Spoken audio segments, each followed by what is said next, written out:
हुई जहान में, मरलो के बाद मिलन हुई आसमान में। इससे ना बोला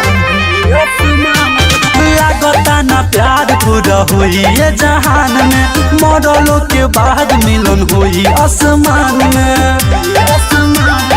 भले मर जाइब तोहरे लाल जाइब, तू ही हो हमर धन।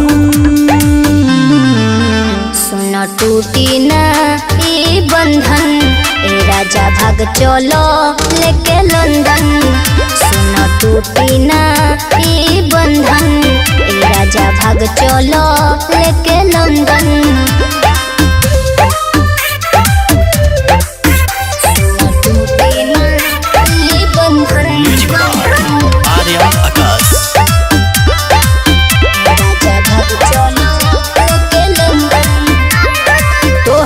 से दूर होके सहब ना जुदाई, बात मानो राजा हमके ले चल भागाई।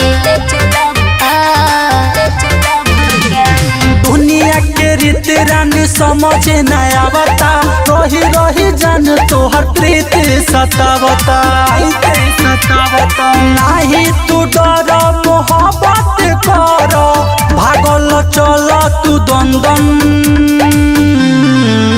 सुन टूटी ना ई बंधन, ए राजा भाग चलो लेके लंदन।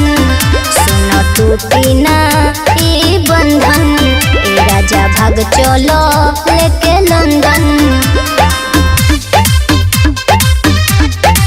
ए राजा भाग चलो लेके लंदन। ए राजा भाग चलो लेके लंदन। पीछे पड़ल बा जालिम जमाना, मर के भी प्यार मर रहिए दीवाना।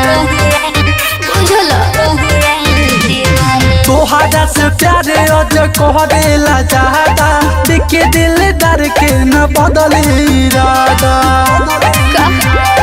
रोशन से कही के भी जानो महीनी, तोहरे ला भइल बा मंथन। सुन टूटी ना ई बंधन, ए राजा भाग चलो लेके लंदन। सुन टूटी ना ई बंधन, ए राजा भाग चलो लेके लंदन।